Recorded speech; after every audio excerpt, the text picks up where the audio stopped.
Perhatian, gue bukan perokok. Video ini hanya membahas semua hal di balik sebuah rokok sebagai edukasi, bukan menjudge perokok itu benar ataupun salah. Sebuah batang kecil yang bisa memuaskan banyak orang, tapi selain memuaskan, batang ini juga mematikan. Rokok sudah menjadi seolah cemilan favorit orang-orang Indonesia. Memang kita masih nomor 8 di dunia sebagai negara dengan perokok terbanyak. Tapi faktanya hampir 71% laki-laki di Indonesia pasti merokok. Dan Indonesia menjadi nomor 1 di sini. Yang akhirnya kita bingung bagaimana bisa batang kecil yang kontroversial ini bisa sangat dinikmati oleh orang Indonesia. Jadi inilah bagaimana rokok menguasai Indonesia. Dan selamat datang di segmen belajar aja.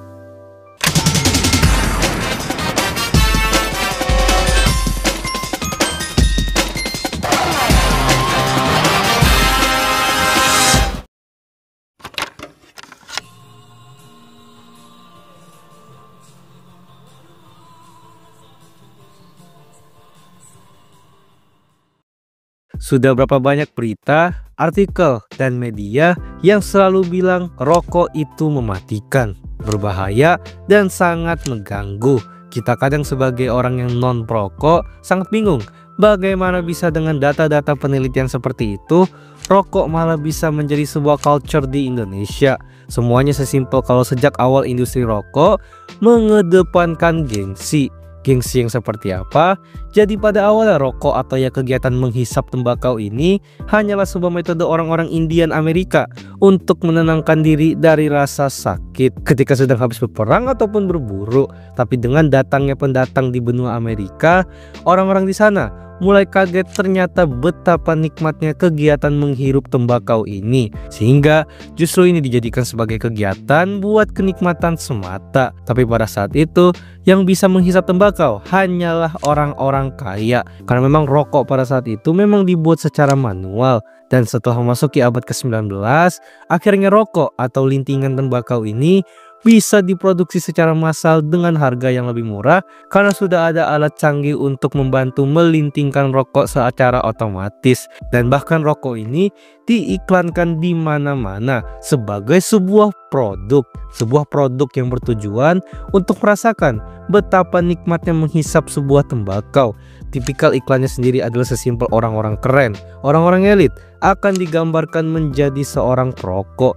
Jadi jika kalian ingin terlihat keren, elit, dan lain-lain, ayo beli sebungkus rokok. Ditambah selain iklan yang bersifat komersial yang mengedepankan laki-laki maskulin itu perokok, iklan bersifat propaganda seperti para tentara WW2 yang dianggap sebagai pembela negara juga digambarkan adalah seorang perokok sejati. Yang akhirnya dari banyaknya iklan-iklan seperti tadi, semakin memasuki era modern, semakin negara-negara maju seperti Amerika mulai sadar kalau ternyata rokok merupakan sebuah produk yang ternyata berbahaya karena bisa menyebabkan kecanduan dan potensial kanker paru-paru yang berujung banyaknya peraturan ketat tentang pengedaran rokok. Entah itu terbatasnya iklan, terbatasnya produksi, dan lain-lain. Tentu ini sangat tidak enak didengar bagi pebisnis di balik industri rokok ini. Akhirnya dengan cerdiknya mereka melakukan ekspansi dan promosi rokok ini ke negara-negara berkembang yang jelas kurang melek dengan batasan-batasan tadi. Mulai dari beberapa daerah di benua Afrika, Amerika Latin, dan jelas termasuk di Asia, termasuk Asia Tenggara, yaitu salah satunya Indonesia.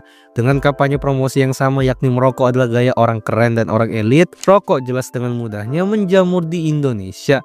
Dan kenapa bisa orang Indonesia berujung beli lagi dan lagi? Ya jelas karena dasarnya nikotin membuat penggunanya menjadi kecanduan. Sama seperti gula, orang-orang yang tidak merokok dengan waktu yang lama jelas akan merasakan keanehan di tubuhnya karena kok kayaknya ada yang kurang aja gitu. Pada akhirnya tentu ini akan menjadi lingkaran yang tidak ada habisnya. Yang akhirnya kita masuk ke pertanyaan, bagaimana bisa dengan banyaknya informasi, data, dan penelitian tentang merokok itu adalah berbahaya, orang-orang kita masih saja membelinya. Bahkan tak heran jika sudah banyak sekali dokumenter-dokumenter atau artikel yang menyatakan kalau Indonesia memang sudah dikuasai oleh rokok.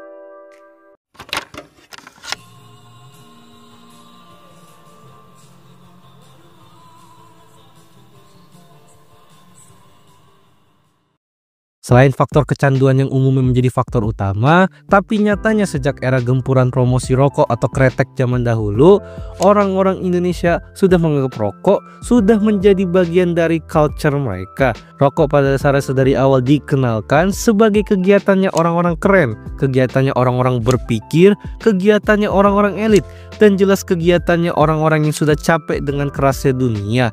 Sehingga jika kita kembali dari data yang secara 71% laki-laki di Indonesia itu merokok, ya jelas dengan semua kampanye promosi tadi, seorang laki-laki yang merokok jelas akan merasakan sebuah perasaan yang keren, pride, dan sekaligus menenangkan pikiran.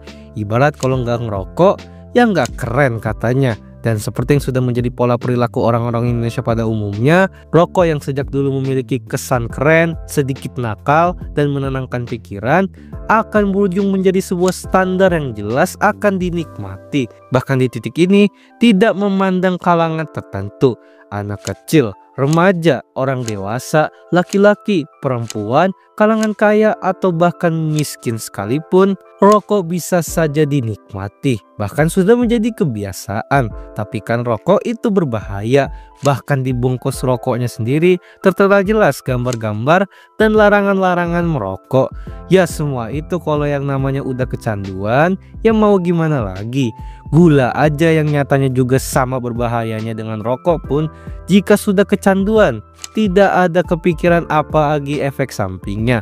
Selain itu juga faktor lingkungan keluarga dan pertemanan juga menjadi faktor orang kadang tidak peduli dan yang YOLO aja ketika sedang merokok. Karena yang dipikirannya, masa sih rokok seberbahaya itu?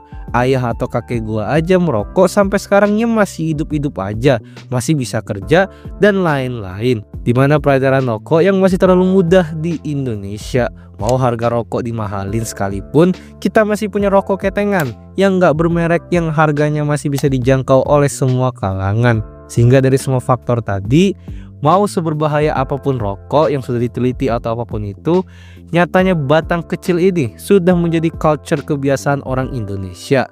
Jadi apakah dengan begini merokok itu aneh atau salah?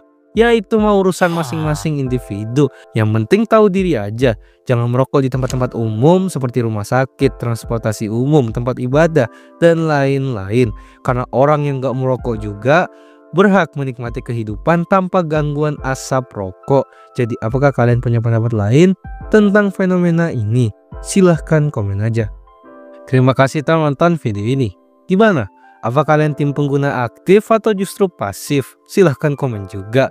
Di video ini gue hanya menyajikan sebuah kenyataan bahwa kita sebagai masyarakat Indonesia telah dikuasai oleh rokok, sebuah batang kecil yang bisa menghabiskan miliaran uang para konsumennya. Dan apakah itu salah? Biar kalian yang beropini di kolom komen. Jadi, jangan lupa subscribe Dazzle. Dah.